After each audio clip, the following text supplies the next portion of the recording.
The city of Eryndor stood like a crown atop the cliffs, its white stone walls gleaming against the backdrop of an endless sky. It had been called the Silent City for as long as anyone could remember, named not for its quiet streets, but for its people's refusal to surrender, no matter the threat. Commander Selene Varros tightened her grip on the stone balustrade overlooking the valley below. From the high tower of the citadel, she could see the enemy encampments forming, dark banners fluttering in the wind, tents stretching across the hills like a plague. They had arrived under the shadow of dusk, and by dawn, they would tighten their grip around Eryndor. Selene's face remained calm, but inside, her heart pounded like war drums. "They'll attack at first light," her second-in-command, Joran Malin, muttered beside her, his voice roughened by years of battle. "I know," Selene said softly. She had known this day would come. For months, the southern kingdoms had whispered of war. The Emperor's legions, swollen by mercenaries and warlords, had moved north, conquering cities, burning towns, leaving nothing but ash. And now they had come for Eryndor, the last free city of the highlands. Selene's reputation was already legend in the region. Daughter of General Marcus Varros, she had inherited both her father's military mind and his fierce will. But she had surpassed him in one regard: she had never lost a battle. The city's defenders still believed in her. But Selene knew this siege was different. "They'll try to breach the south gate first," Joran said, tracing the map spread before them, his scarred finger sliding along the narrow mountain pass that led to the city's southern walls. "They won't succeed," Selene replied, her tone sharp. "They don't know this city's bones." Joran grunted in reluctant agreement. He knew better than to doubt her.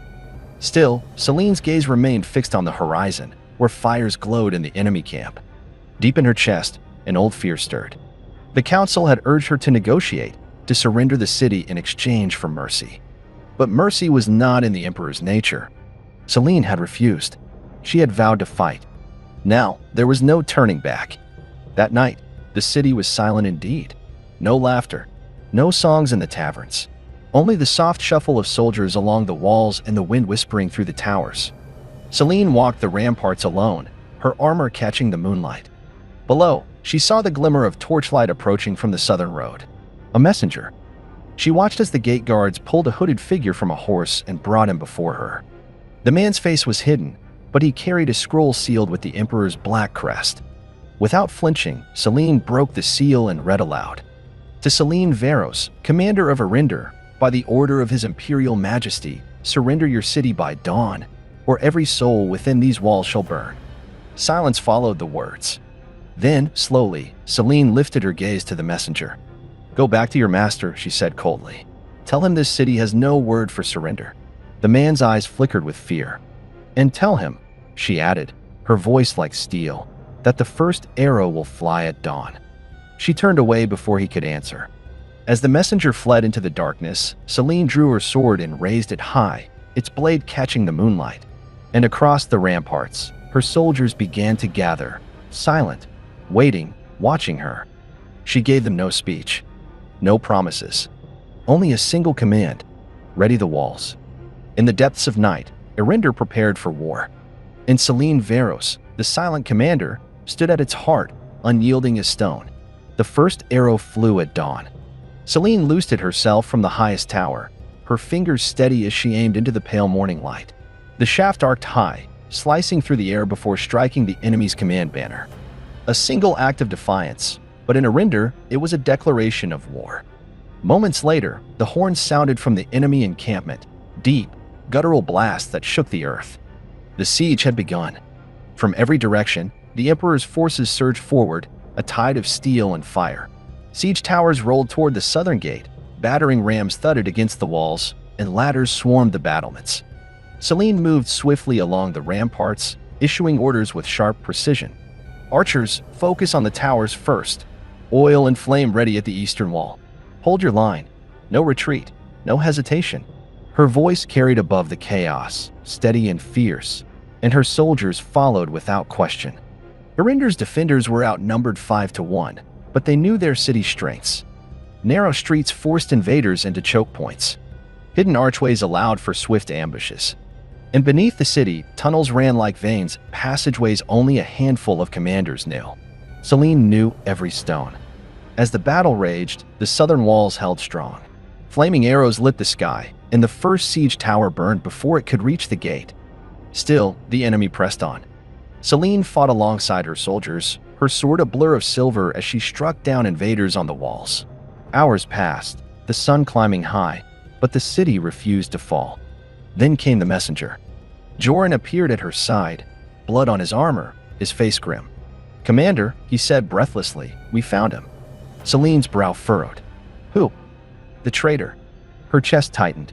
She had suspected there was one, someone who had leaked their defenses to the enemy. Joran gestured toward the inner courtyard, where a soldier knelt, hands bound, bruised and bloodied. Selene's heart sank. It was Captain Darian Vex, one of her trusted officers, the man she had once trained beside in the city's guard. She approached slowly, her voice cold and sharp. "Why?" Darian's head remained low, his voice hoarse. "They promised me my family would be spared," he muttered, shame heavy in his words. I showed them the tunnels." Selene's breath caught. "The tunnels." She turned instantly to Joran, her voice cutting through the air. "Seal every entrance. Collapse the eastern tunnel now." Joran moved at once, rallying the nearby soldiers. Selene knelt before Darian, her face hard but calm. "You were my brother in arms," she said, her voice quiet but deadly. "And you would doom this city for your own life?" Tears streamed down his face. "I didn't want to, but they have my children," he whispered, broken. Selene's heart wavered for a moment, but there was no time for mercy. Her gaze hardened. "You chose your fate," she said. Without another word, she rose and walked away, leaving him to the judgment of the guard. She had a city to save. Hours later, the sky darkened once more. The enemy had begun their final assault, pouring toward the now sealed tunnels with fury, but finding themselves trapped by collapsing stone. Selene stood atop the northern tower, her sword still dripping with the blood of invaders, her armor scorched by fire. Around her, the city still held, but her heart was heavy. The cost was growing. Joran returned to her side, his face smeared with ash. "We've held for now," he said, breathing hard, "but they'll strike again by nightfall." Selene's voice was quiet, but unshaken. "Let them come," she said. She looked out at the sea of enemies still gathering below, their fires burning brighter as darkness fell. She knew what must be done. "I want the council gathered," she commanded. "Tonight." Joran's brow furrowed. "For what purpose?" Selene's eyes gleamed, fierce and cold. "For a decision this city has never made," she said. She turned away from the window, her voice a low promise. A counterstrike. Night fell over Eryndor like a shroud. The city's towers loomed against the starless sky, their banners torn and scorched. Fires smoldered along the outer walls where the fiercest clashes had raged. But inside the citadel's great hall, another battle began. Selene stood before the council, nobles, merchants, and generals, their faces drawn with exhaustion and dread. Many of them had argued for surrender just days earlier. Now, they sat in fearful silence as she laid out her plan. A counterstrike. Lord Halrin, the oldest counselor, said in disbelief, "You cannot be serious." Selene's voice was calm but unyielding. "They think us cornered," she said, her sharp eyes sweeping across the room. "They believe we have no fight left but defense. That is their mistake." Joran stood at her side, his expression tense but loyal. "The tunnels?" he asked quietly. Selene nodded. "There's one passage left unsealed," she said. "It leads beyond the cliffs, to the ravine behind their eastern camp. They won't expect us there." Several council members gasped. "That tunnel is ancient," Halrin protested. "It's barely standing." Selene's gaze hardened. "Then it will stand long enough." She turned to the gathered leaders, her voice steady and fierce. "We strike tonight," she declared. "We send our best fighters through the tunnel under cover of darkness. While they press their assault on our gates, we will strike at their command tents. Without their leaders, their army will crumble by dawn." Whispers erupted around the hall of fear, doubt, admiration. "It's madness," someone muttered. But Joran's voice rose above them all, clear and firm. "It's our only chance." Selene's gaze didn't waver. "I will lead the assault myself," she said. The room fell into stunned silence. She continued, her words cutting through the air. "This city has stood because we refuse to kneel," she said. "But words will not save us now. Only fire and steel will." Her tone softened slightly, but her resolve never faltered. "I do not ask for your approval," she said, her voice quiet but firm. I only ask for your faith." For a long moment, no one spoke. Then, slowly, Joran placed his fist over his chest, a soldier's salute. "I'll stand with you," he said firmly. Others followed, rising one by one, young officers, old warriors, even a few counselors, until nearly every voice in the room was united behind her. Selene gave a faint nod of gratitude. "Prepare your weapons," she ordered. "We leave before the next moonrise." Hours later, beneath the lighthouse tower at the city's edge, Selene stood with her strike force, 50 of Eryndor's finest warriors, armed with short blades and bows for silent killing. The entrance to the hidden tunnel yawned before them, carved into the cliffside and hidden by vines. Selene's heart beat steadily as she fastened her sword at her side. She had made her peace with what lay ahead. As she turned to her soldiers, her voice remained quiet but strong. "Tonight, we fight not for glory or vengeance," she said, "but for every soul behind these walls, for those who cannot lift a blade." Her gaze swept over them, steady and fierce. "We are the shield between them and the flame," she finished. Without another word, she led the way into the darkness. The tunnel was cold and narrow, the air thick with damp earth. They moved in silence, torches extinguished, guided only by memory and the faintest slivers of moonlight through cracks in the stone. Every step was a risk. The tunnel could collapse at any moment, but none hesitated. At last, after what felt like hours, they reached the hidden exit, an opening carved into the ravine, overlooking the enemy camp below. The sight took Selene's breath. The camp stretched endlessly, fires dotting the hills like fallen stars. But the heart of it, the command tents, lay directly below them, barely guarded. Selene's eyes narrowed. "This is where we strike," she whispered. As she signaled her archers to ready their bows, she drew her sword and looked to Joran. "This is our hour," she said softly. And with a final nod, she gave the order. Now. Arrows rained from above, swift and deadly. Selene led her warriors down the ravine, swift as shadows, their blades flashing in the firelight. Chaos erupted through the camp as their strike hit its mark. Officers fell, command tents burned, and the chain of leadership shattered in minutes. Selene fought at the front, every motion precise and merciless.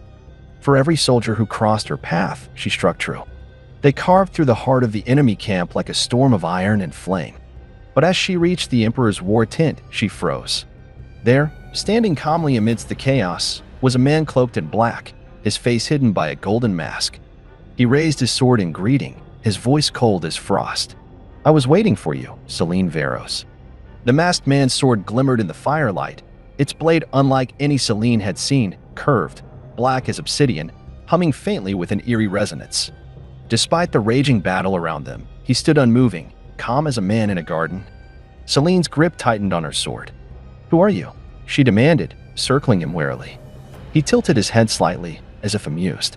"I am the hand that ends cities," he said, his voice smooth and cold. "The Emperor's shadow, the one sent not just to conquer, but to extinguish." Selene's heart thudded.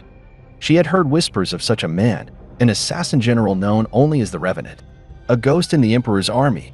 No one who faced him had lived to speak of it. But she had no room for fear. "You'll find this city harder to extinguish than you think," she said, her voice steady as steel. Without another word, she struck. Their blades clashed in a spray of sparks, his curved sword meeting hers with unnatural speed. He was fast, faster than anyone she'd faced, but Selene was precise. Their duel raged at the heart of the burning camp, steel meeting steel, every strike a dance between life and death. Around them, her warriors continued their assault, driving the enemy into chaos, but none dared approach their deadly duel. The Revenant spoke as they fought, his tone unsettlingly calm.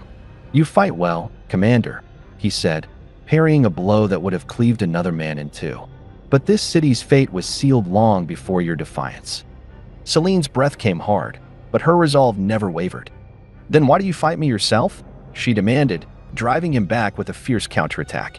"If victory is so certain?" He gave a faint, cold laugh. "Because you are the only one worthy of my blade." Their swords locked, faces inches apart. "And because," he whispered, "there are no witnesses here." With a sudden twist, he broke her guard and struck, a glancing cut across her side, sharp enough to draw blood but not to kill. Pain seared through her, But Selene didn't falter. Instead, she smiled. "That was your mistake," she whispered. He frowned, sensing too late what she had done. With her free hand, she revealed the hidden dagger she had drawn in the moment of their lock. And with one swift motion, she drove it into his heart. His eyes widened, more in surprise than pain. Selene's voice was a quiet, fierce promise as she held him. "No one extinguishes this city," she said. The Revenant staggered back, his body crumbling to the ground. In that instant, the tide of battle shifted. With their leader fallen and their command in flames, the enemy broke. Selene's warriors surged through the camp, scattering the remaining forces. By dawn, the invaders had fled, leaving behind their dead, their weapons, and their shattered pride. Eryndor had survived. Days later, as the city began to heal, Selene stood once more atop the highest tower, gazing out over the valley. Her side was bound tightly, the wound shallow but aching. Joran approached quietly, standing beside her with a faint smile. "They're calling it the Night of the Silent Storm," he said. "A battle sung without mercy, but led by a ghost." Selene gave a soft, tired laugh. "Let them sing what they wish," she replied. Her eyes remained fixed on the horizon, where the last of the enemy fires had long since vanished. "This city endures because its people endure," she said quietly. "Not because of me." Joran's gaze softened. "And yet," he said, "they'll remember your name long after these walls crumble." Selene said nothing. She simply watched the wind sweep through the banners, listening to the quiet hum of life returning to the streets below. She had never sought fame, only freedom. And now, as the sun rose over Eryndor's walls, painting them gold, Selene Varros, the silent commander, knew she had fulfilled her duty. But deep within her heart, she also knew this. Her story was only beginning.